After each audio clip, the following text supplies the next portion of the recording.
bilateral labor agreement. There are at present 7,000, approximately 7,000 Filipinos in the Czech Republic, and the Czech Republic has expressed its interest to encourage more Filipinos to participate in the labor market. In fact, they have announced a yearly quota for Filipinos starting this May of 10,000 Filipinos who may enter the Czech Republic for work. And may we know what particular jobs will be available? This will be in different types of jobs, skilled and professional work. Harley Balbuena. Hello, good morning po. The President has been active in raising the West Philippine issue during his recent trip to Australia. So will he do the same on his trip to Germany and the Czech Republic? Thank you. The visit to Germany and the Czech Republic is also stems from the fact that these are countries which are like-minded. We share values for democracy, human rights, and the rule of law, including in the promotion of an open, inclusive, international rules-based order.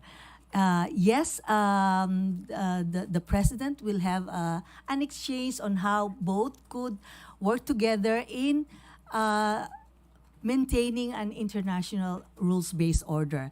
And if some of you may have noticed in the recent incident in the West Philippine Sea, the German ambassador and the Czech ambassador issued a statement of support for the Philippines and their concern in what's happening in the area. Okay. Thank you. Ivan Mayrina, GMA7. In relation to that, ma'am, do we expect also defense cooperation agreements to be signed during this visit? Thank you po. For Germany, we already have a defense cooperation agreement. It is primarily, it was signed in 1974, if I may, but it focused initially on training of our armed forces. So now we would like to convey our interest to expand the cooperation. With the Czech Republic, we're also exploring, discussing with them on how we can also expand cooperation in areas including defense. Nabanggit nyo rin po magkakaroon ng agreement with related to the maritime sector between the Philippines and Germany. How is this expected to benefit the Filipino seafarers, especially those in the European-owned vessels? Okay, maraming salamat po. On the agreement itself, this is more on the commercial side.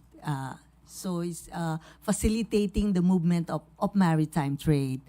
And you know very well that 1/3 of the seafarers around the world are Filipinos.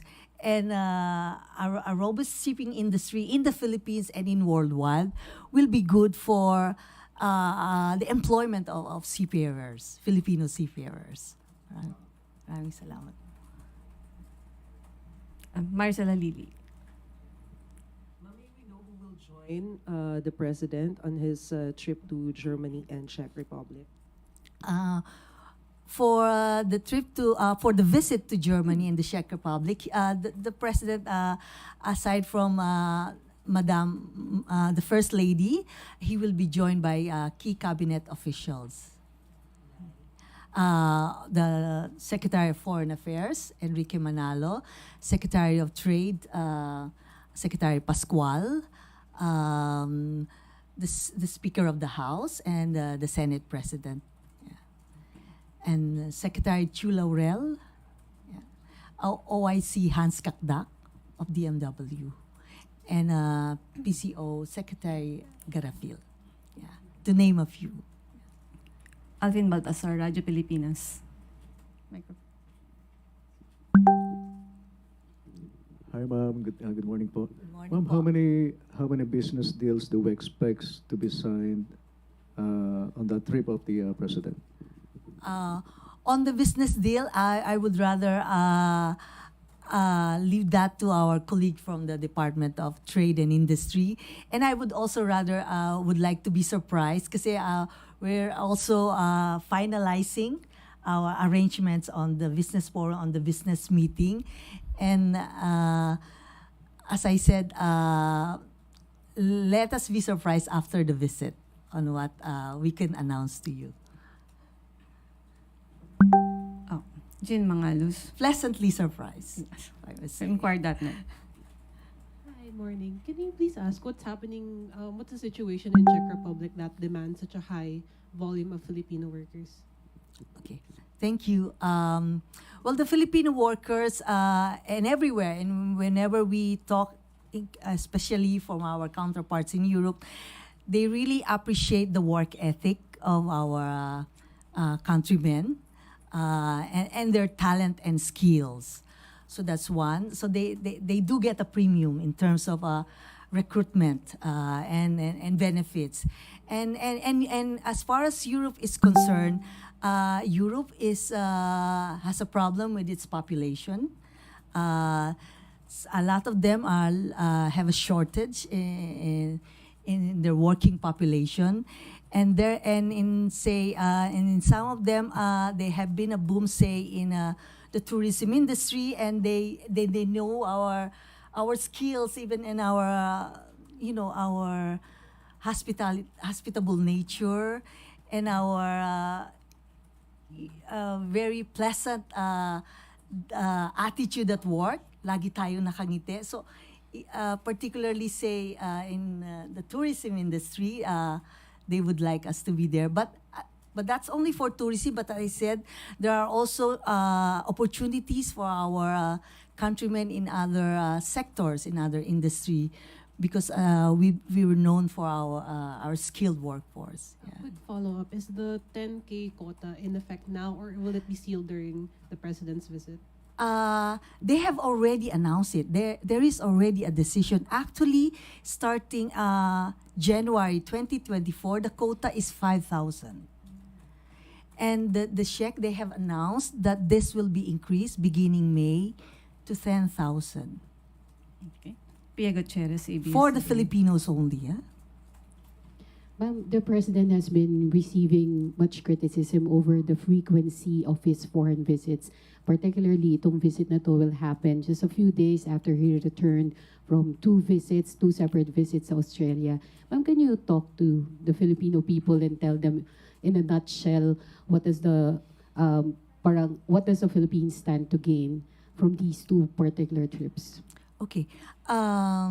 Thank you. The President international engagements is, of course, in support of his development agenda, security, economic, that will redound to the benefits of our countrymen.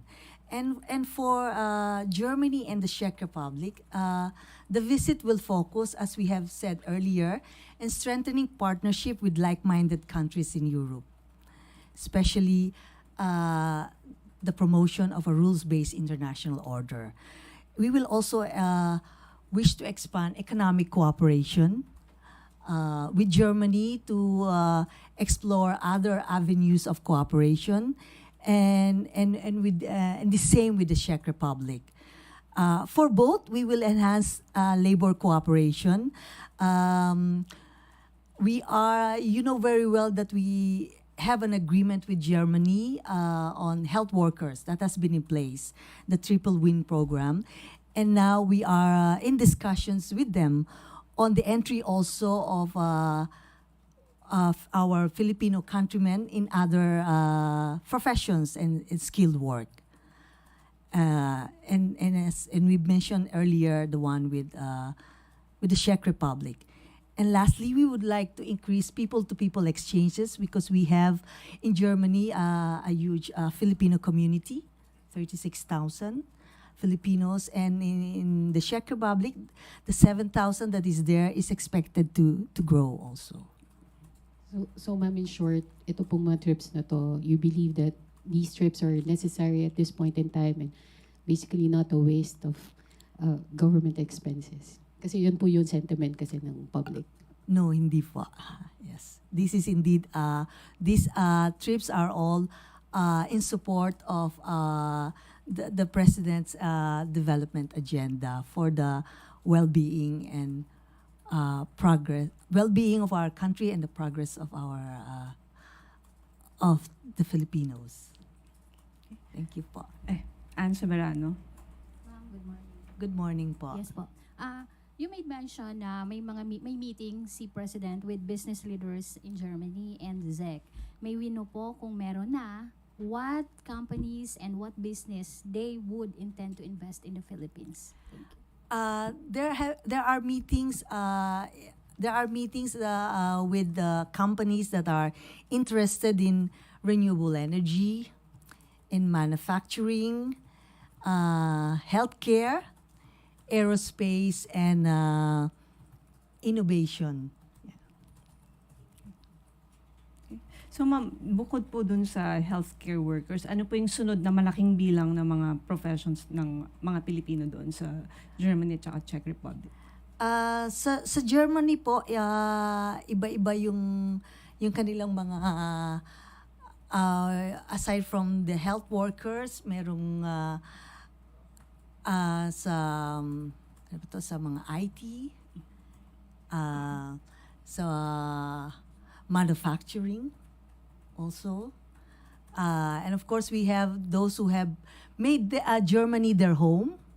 Nagpunta doon, they met their family there. They've built their family there. Some are students also. Okay. So, okay na po tayo? Wala kanyang press corps? Okay. So, yan po ang nakalatag na trabaho ni na Pangulong Marcos at ng Philippine delegation sa Germany at Czech Republic sa susunod na linggo. Maraming salamat, Malacanang Press Corps, at Happy International Women's Day sa lahat ng wonderful women dito. Thank you, ma'am.